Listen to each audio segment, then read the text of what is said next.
कहानी की शुरुआत एक ऐसे समय में होती है जहां यूएसए में पानी की इतनी कमी हो गई थी कि अब एक बूंद पानी के लिए लोग दूसरों की जान तक ले सकते हैं और इसी के चलते ज्यादातर लोगों ने उस जगह को छोड़ दिया था। लेकिन अर्नेस्ट का मानना था कि अगर उन्हें पानी मिल जाए तो एक बार फिर से पेड़ पौधों को उगाया जा सकता है और उसकी इसी सोच के चलते उसका पूरा परिवार अभी भी वहीं रुका हुआ था। एक दिन दो लोगों ने अर्नेस्ट के फार्म पर बनी एक छोटी सी बिल्डिंग का ताला तोड़ने की कोशिश की, लेकिन अर्नेस्ट ने उन दोनों को रंगे हाथों पकड़ लिया, जिसके बाद उसने तुरंत ही उन पर गोली चला दी। उनमें से एक चोर ने भी अपनी बंदूक निकाली, पर अर्नेस्ट ने उसी वक्त उसे खत्म कर दिया और ये देखकर वहीं साथ खड़े दूसरे चोर ने अपनी जान की भीख मांगनी शुरू कर दी। उसका कहना था कि किसी ने उन्हें बताया था कि यहाँ पे पानी छुपा के रखा हुआ है, और तभी अर्नेस्ट की नजर उसकी बंदूक पर पड़ी और उस चोर के गोली चलाने से पहले ही उसने उसे भी खत्म कर दिया। इधर पास में ही मौजूद अर्नेस्ट के बेटे जोरम का मानना था कि वो भी इस काम में अपने पिता की मदद कर सकता था।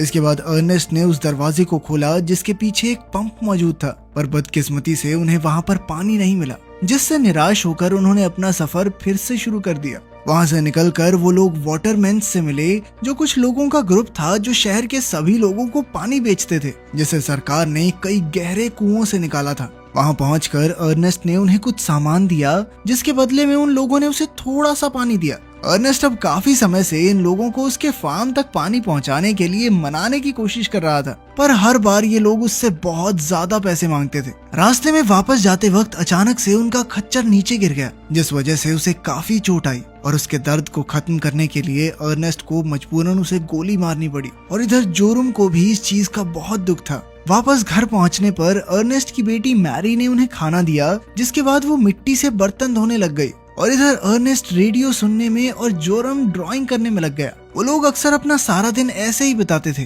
पर तभी अर्नेस्ट को एक जोर की आवाज आई और जब उसने बाहर जाकर देखा तो उसे पता चला कि मैरी छुपकर अपने बॉयफ्रेंड से मिलने गई थी। अगले दिन अर्नेस्ट और जोरम अपने खच्चर के बदले में सिम नाम के एक रोबोट को खरीदने के लिए सैम की ऑक्शन में पहुंचे, जहां उस रोबोट के लिए उनके साथ साथ सैम के बेटे फ्लेम ने भी बोली लगाई। और एक कांटे की टक्कर के बाद आखिरकार अर्नेस्ट ने सिम को खरीद ही लिया, लेकिन अब उसके सर पर कर्जा और ज्यादा बढ़ गया था। इसके बाद वो लोग हॉस्पिटल में अर्नेस्ट की बीवी कैथरीन से मिलने के लिए पहुंचे, जो एक एक्सीडेंट के बाद से चल नहीं पाती थी और अब उसे चलने के लिए हॉस्पिटल की एक खास मशीन का इस्तेमाल करना था, जो बहुत ही ज्यादा महंगी थी। और अगर अर्नेस्ट और उसका परिवार कैथरीन को वापस ले जाना चाहता था तो उन्हें वो मशीन भी खरीदनी ही पड़ेगी। कैथरीन के साथ समय बिताने के बाद वो लोग वापस घर के लिए निकल गए, जहाँ रास्ते में उन्हें रॉबी और सूज अपने बच्चों के साथ दिखाई दिए। इसके बाद अर्नेस्ट और जोरम पेट्रोल पंप पर गए, जहाँ अपनी गाड़ी की टंकी भरवाने के बाद अर्नेस्ट ने थोड़ा सा पेट्रोल पी भी लिया,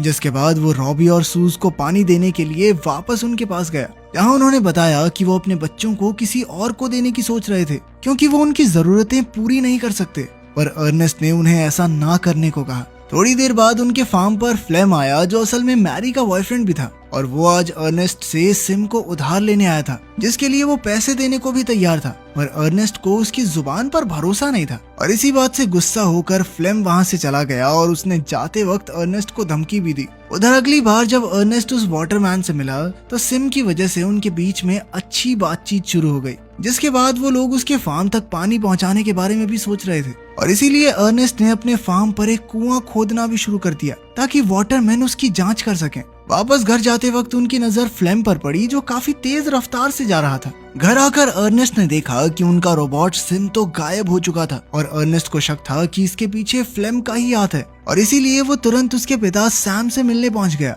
जिन्होंने उसे बताया कि फ्लेम तो सुबह से पहाड़ों पे घूमने गया हुआ है। असल में अर्नेस्ट का फार्म एक वक्त पर सैम का हुआ करता था और इसीलिए फ्लेम की नजर हमेशा अपनी खोई हुई चीजों पर रहती थी। थोड़ी देर बाद जब अर्नेस्ट पहाड़ों पर छानबीन करने गया तो अचानक किसी ने उसे मुक्का मारकर बेहोश कर दिया और जब उसकी आंख खुली तो उसने देखा कि वाटरमैन गैंग ने उसे घेरा हुआ था, जिनका आरोप था कि अर्नेस्ट ने सिम का इस्तेमाल करके उनका सामान चोरी किया है। अर्नेस्ट ने उन्हें कई बार समझाने की कोशिश की, पर उनके लीडर केलब ने उस पर हमला कर दिया, जिसके बाद उनके बीच में लड़ाई शुरू हो गई। और तभी अर्नेस्ट ने किसी तरह केलब की बंदूक और चाकू छीन लिया, जिसका इस्तेमाल उसने सभी लोगों को खुद से दूर हटाने के लिए किया और सही मौका देखते ही वो वहाँ से भाग निकला। घर के रास्ते में उसकी नजर पास में ही सो रहे फ्लेम पर पड़ी, जिसने सिम का इस्तेमाल करके चोरी की थी ताकि सारा इल्जाम अर्नेस्ट के ऊपर आ जाए। लेकिन अर्नेस्ट ने चुपचाप अपनी बंदूक तानकर सुबह होने का इंतजार किया, जिसके बाद उसने फ्लेम को सिम से बांध दिया जिसमें उसने चोरी का सामान रखा हुआ था।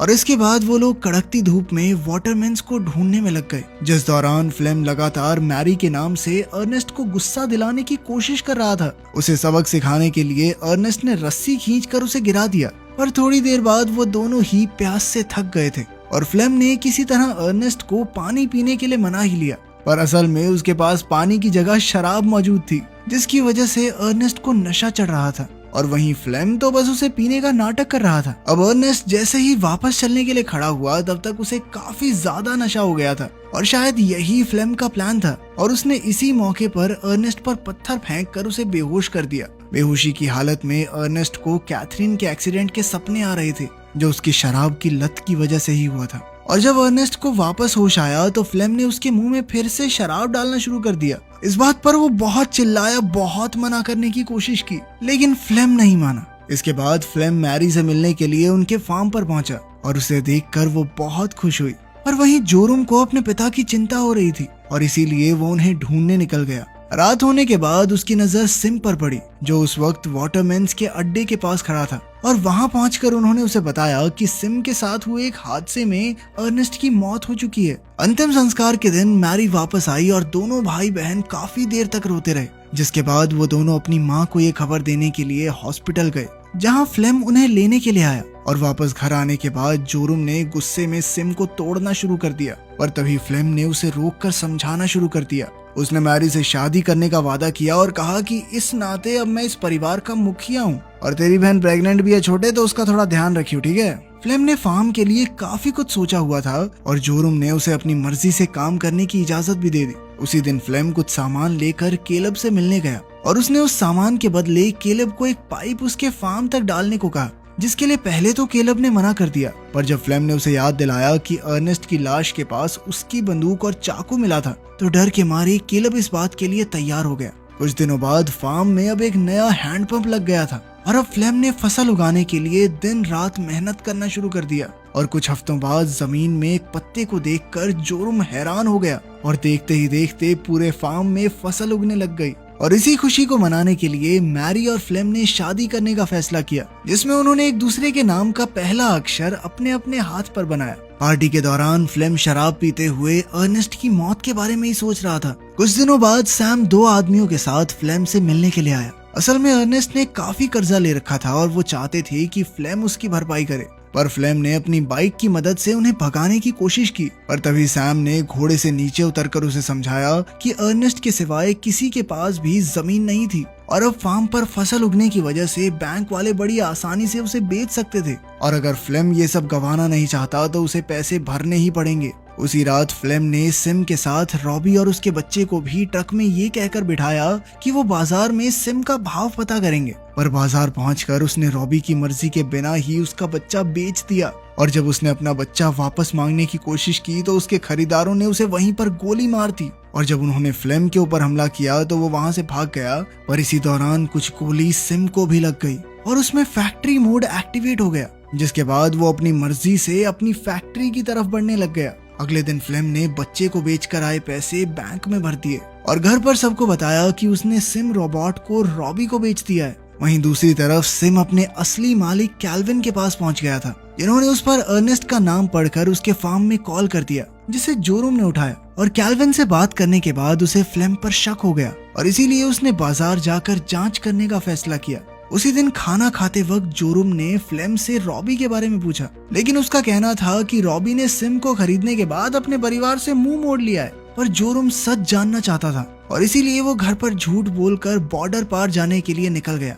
और बॉर्डर पर नाबालिग होने की वजह से उसे रोक लिया गया और तभी उसकी मुलाकात एना से हुई, जो उसे पैसों के बदले में बॉर्डर पार करवा सकती थी, जिसके लिए जोरुम तुरंत तैयार हो गया और इसके बाद एना ने उसे एक मुर्गियों से भरे ट्रक में बैठा दिया और कुछ ही घंटों बाद वो ट्रक शहर में आ गया, जिसे जोरुम पहली बार देख रहा था। ट्रक से उतरने के बाद वो एक बार फिर एना से मिला, जो उसे फैक्ट्री तक ले आई थी, पर एना ने उससे काम के लिए सिर्फ आधे पैसे ही लिए। इसके बाद जोरुम जाकर कैल्विन से मिला, जिसने उसे सिम के सारे फंक्शंस के बारे में बताया और साथ ही उसने बताया कि असल में सिम की आंखों में कैमरा लगा हुआ है जो कि हर समय सब कुछ रिकॉर्ड करता है और उसकी रिकॉर्डिंग को चलाकर कैल्विन ने जोरम को अकेला छोड़ दिया और अपने पिता को एक बार दोबारा देखकर जोरम काफी हैरान था। पर तभी उसने देखा कि उसके पिता का असली हत्यारा फ्लेम ही था और ये देखकर वो जोर जोर से रोने लग गया। उसी शाम कई सालों बाद पहली बार फार्म के ऊपर बारिश भी हुई और इधर वापस आने के बाद जोरम ने फ्लेम के साथ बिल्कुल पहले की तरह ही बर्ताव किया